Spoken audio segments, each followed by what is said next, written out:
What's going on, everyone? Aaron here at Clean Cuts Lawn Care. I'm out doing some jobs today. One job was a tree trimming job, and it got me thinking about two different stories I want to share with you guys. They're basically about two different companies that I went to go work for, and I had Vicky pick me up at the job site and left the first day. So let's start with the first time it happened. I was already working for a tree company. I knew I was going to be leaving that company, and the guy, his personal life was a disaster, and it was affecting the company. So I found this other company. I talked to him on the phone. The guy was like 75 years old, had been doing tree work since he was a teenager, had a crane, 2 bucket trucks, a loader, 2 stump grinders. I mean, had all the equipment, right? So I said, yeah, I'll come in, let's see how it goes for a day. Now I had plenty of crane experience, okay? That's really all I had done up to that point was crane work. So we show up on the first job. Well, first I met his 2 sons before we left the shop. Both of them were kind of sketchy. I could tell both of them were drug addicts. I didn't like the whole setup. Anyway, we pull up to the job site, first one. The bucket truck I drove there was not going to be used for the job, so I parked off to the side. When you set a crane up and the outriggers come out, there's normally going to be a bunch of boards, 4x6s I believe, and you're going to set those down, 4 to 6 of them. Then you're going to set rubber mats on top of those, and then the outrigger is going to come down depending on where the outrigger is at. Sometimes if the outrigger is in the lawn, then you're just going to set a couple plastic mats that you use for tree work, and it'll be fine. Well, when you back into the driveway, 2 of the outriggers were on concrete. Then on the other side, one was on a walkway, and the other one was going to be in grass. So I go around to the grass. I pull out 2 boards, because he did have those. Not the wood boards, the plastic boards, and I put those down, but I hear him lowering the other outriggers, and there was no one else around. Okay, his 2 sons and one other guy were in the backyard. So I go, there's no way those sides are set up yet. I walk around to the other side.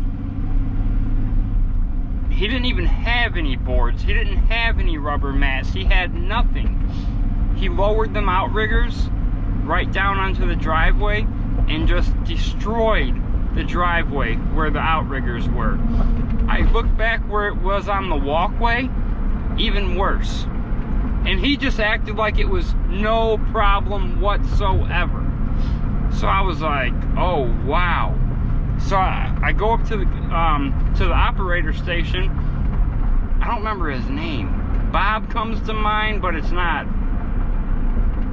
Bill. His name was Bill. Yeah, it was Bill for sure. And I said, Bill, you crushed the driveway and the walkway. And he goes, don't worry about it. Okay, no problem. So I go, yeah, this isn't gonna work out, but it was end of winter. I needed the money. I said, you know, maybe I'll get through a week or whatever. So now it's about 9:30. We had done one of the 2 trees, the first tree was very small. He was extremely dangerous with the crane.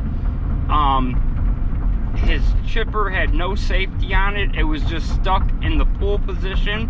So if you get wrapped up like in a branch, there's nothing around to stop the chipper. Stupid stuff like that I don't like. All my years in tree work, before we started a job, I would check all that stuff. I would make sure that the reverse bar was working, the lights on the trailer were working, the trucks were in good running order, you know, oil checks, all that. That's why the last company I was with for 5 years, I was the #1 guy there, you know. So it was a real disaster. So I walk over to the bucket truck that I drove there. I took my lunchbox out and I pulled a bottle of water out. And as I'm taking a drink, I noticed from the corner of my eye that Bill had gotten off of the crane truck. I turn around, I'm drinking my water, and I turn back around and he is in my face. And he's like 73 or 75 years old.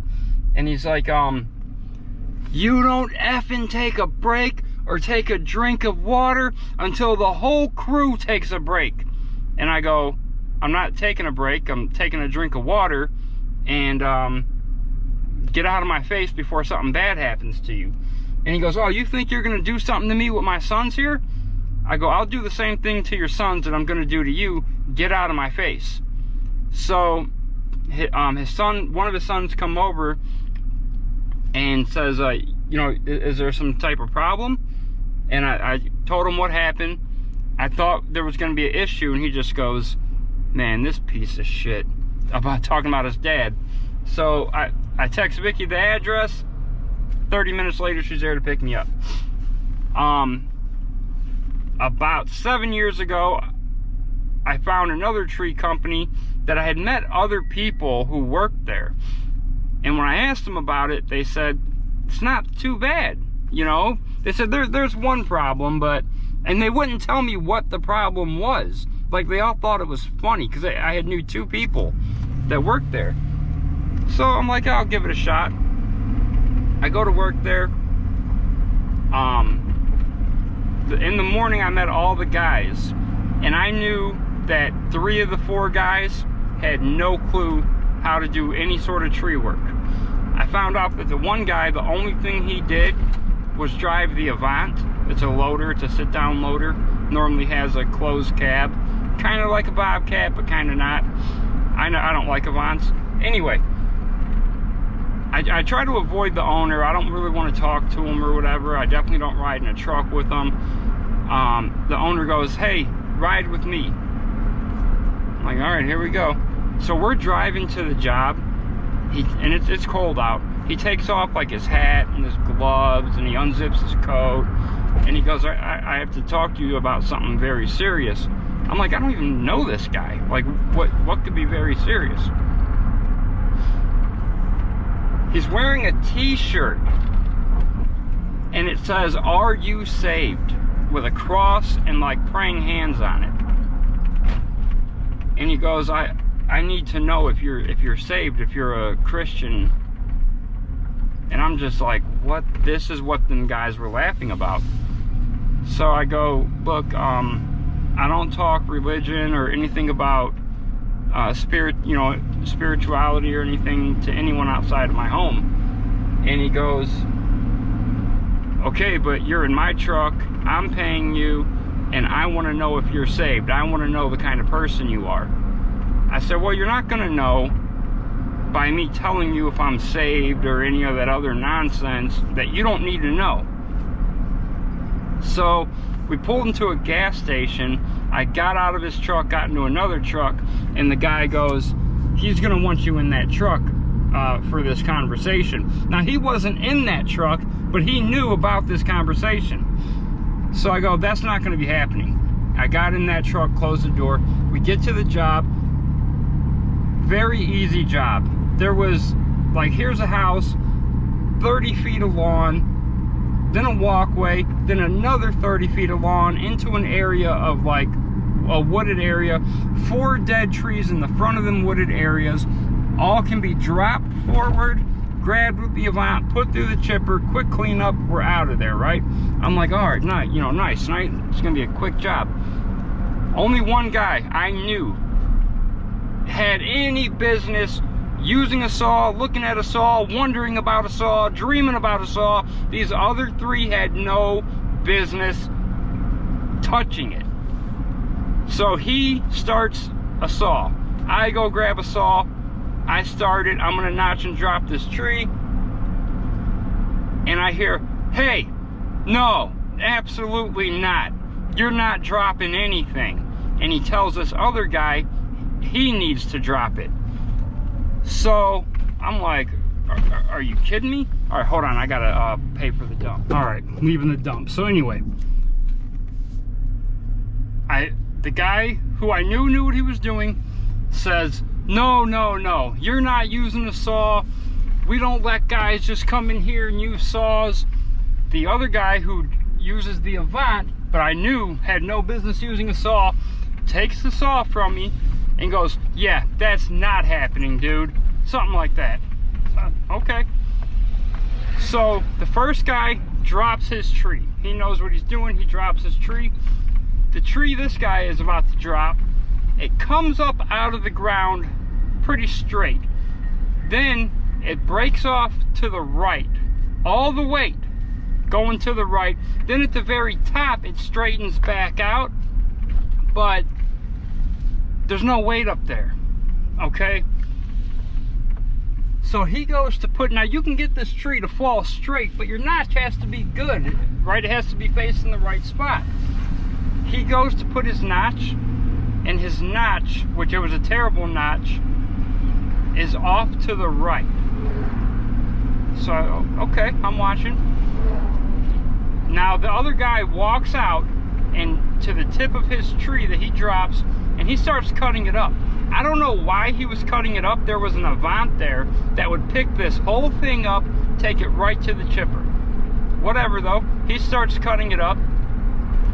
The guy goes, and I hear him up, because he's not more than 30 feet from me, and he is running his mouth about these effing new guys. It's a waste of his time. They, you know, effing new guy don't know shit. So I'm, okay, you know, trying to let it go. This guy goes to make his back cut, and I stop him. And I say, are you sure that you want to cut that? He starts revving the saw up, hitting the trigger, staring at me like, you know, shut the F up kind of thing.